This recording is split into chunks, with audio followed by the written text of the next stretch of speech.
Gimana rasanya nganggur, Pak? Bisa bangun siang, bisa mancing sepuasnya. Cuma satu yang kurang, Apa tuh? gendong cucu. Halo, saya Ernest Prakasa Gua Dion Yoko. dan kita sedang ada di sini untuk membahas film terbaru kita, Cek Toko Sebelah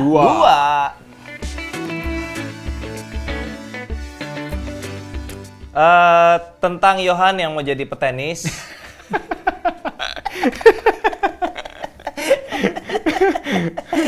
Tentang lanjutan kehidupannya Erwin dan Johan, tapi kali ini kita lebih meluas konfliknya. Jadi kalau di Erwin itu tentang dia dan seputar restu dari calon mertuanya, kalau di Johan tentang dia dan tekanan dari papa untuk segera punya anak karena sudah 5 tahun menikah.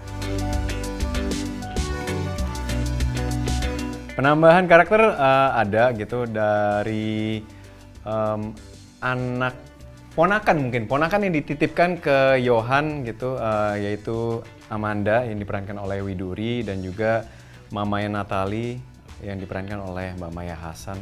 Dan kayak ada beberapa lain lagi juga gitu, kalau di trailernya pastor, Romo.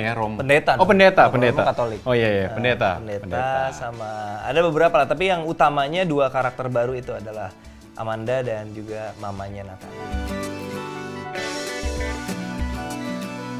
Problem baru ya itu, tekanan dari Ko Afuk untuk segera memiliki cucu gitu. Nah itu jadinya tekanan ke Johan untuk didiskusikan sama Ayu gitu. Ya itu jadi konflik baru.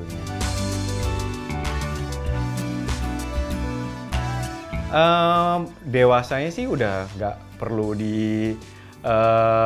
maksudnya dengan permasalahan segimananya memang udah dewasa gitu, tapi memang lebih let go gitu, udah berdamai kan sama Ko Afuk gitu dengan permasalahan Lebih zen. sebelumnya. Iya, lebih zen, lebih namaste. Tapi gitu. tetap ada marah-marahnya. Iya, tetap masih ada emosionalnya juga. Benang merah. Iya, tapi memang pembawaannya Johan di CTS 2 ini ya lebih santai, lebih bisa berkomedi lah gitu. Iya.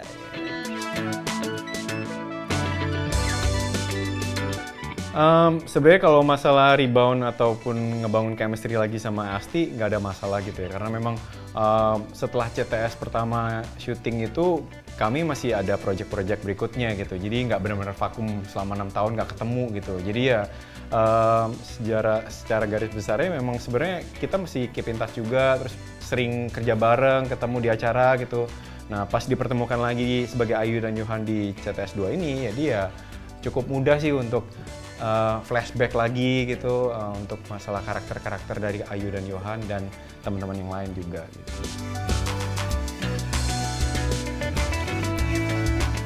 Yang calling dia gue doang.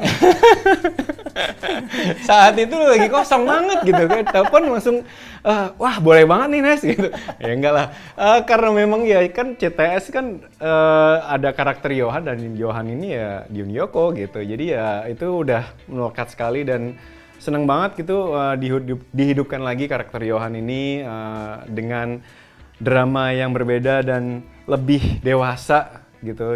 Jadi ya sangat happy lah gitu diajakin kerja bareng lagi gitu. Lebih menarik sih menurut gua karakter Johan sekarang karena range-nya lebih luas ya Dion. Iya, Permainannya tuh lebih spektrum emosinya tuh lebih luas dibandingin yang di film pertama gitu. Jadi seru sih.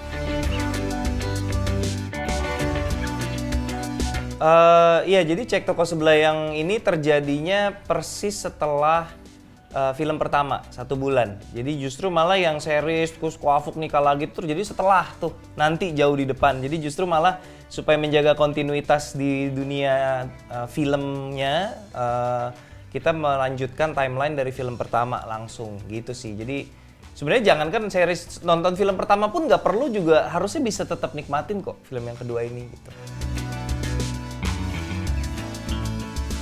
Ya kalau melibatkan dalam penyutradaraan sebenarnya udah ketiga setelah milih Mamet dan Imperfect. Kita bagi tugas, apalagi kan kalau di film ini gue banyak di depan layar ya, jadi Mera yang ada di monitor untuk ngeliat dan memastikan semuanya baik-baik saja.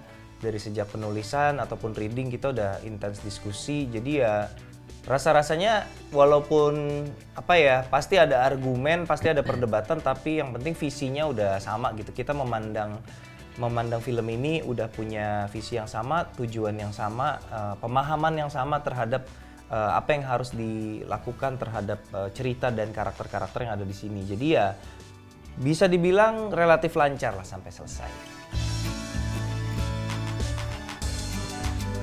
Pembuatan tuh kalau syutingnya sih nggak sampai sebulan ya, tapi kalau prosesnya mungkin penulisan skrip udah dari awal tahun 2022, syutingnya baru terjadi di bulan Juli 2022.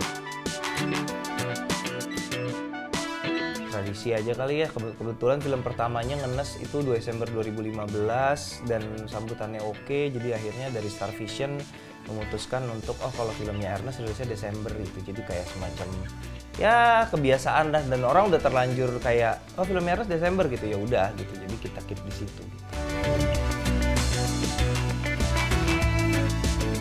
Komedi sih yang pasti kita berusaha menjaga keseimbangan, jangan sampai komedi itu lantas menjadi sesuatu yang mengganggu gitu ya. Komedi pada porsinya, komedi yang kita pasti akan berusaha untuk film ini punya balance yang baik antara drama sama komedi, tapi yang terlebih lagi kita berusaha supaya jangan sampai komedinya ini justru mengganggu flow dramanya, karena di sini dramanya bisa dibilang, kalau mau dibilang lebih berat dari yang pertama, mungkin bisa dibilang lebih berat konfliknya.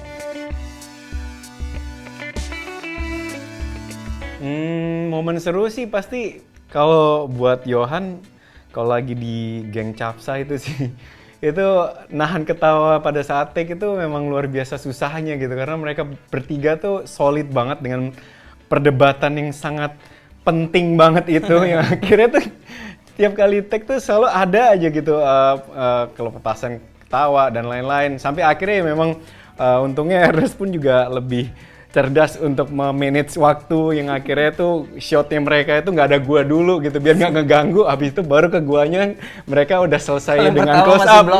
Kalau yang pertama masih blow on ya. Iya. Susah banget itu nahan ketawa gitu. Mungkin salah satu yang paling berkesan adalah keseruan mengerjakan, ada satu adegan yang memang kayaknya masih kita simpen, nggak ada di trailer, tapi adegan itu terjadinya ketika sunset gitu, mengejar matahari senja itu lumayan bikin kapok sih. Karena kita cuma punya time frame yang sangat pendek gitu untuk dapetin matahari senja itu kan. Udah gitu awan juga datang dan pergi, matahari juga nggak selalu bagus.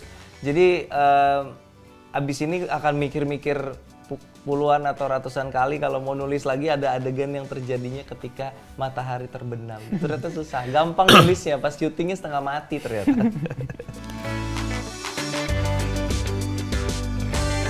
Jadi ada 3 lagu yang kita jadiin soundtrack, tapi 2 itu lagu yang memang existing, sudah ada. Itu dari Donna Maula dan Sheila Dara, judulnya Peka. Kemudian ada lagunya Sal Priadi, judulnya Kita Upayakan Rumah Itu. Nah, soundtrack yang di trailer itu adalah lagu baru yang ditulis dan dinyanyikan oleh Mika Angelo.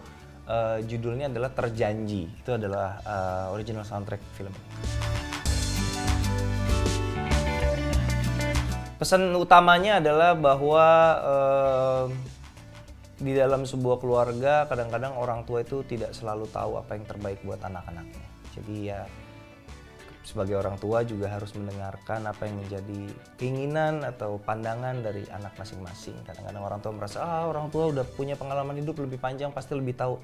Ternyata belum tentu. Selamat ya kau. Bukan saya, Pak. Ini mereka, Erwin sama Natalie. Oh, tapi kalau mau nikah lagi, nggak apa-apa loh. Siapa tahu ada yang cocok. Enggak lah. Kandidatnya ada. Thank you Sobat Brilio, jangan lupa untuk like, subscribe, dan juga komen di channel YouTube-nya Brilio, dan jangan lupa film Cek Toko Sebelah 2 bakalan tayang di seluruh bioskop Indonesia tanggal 22 Desember.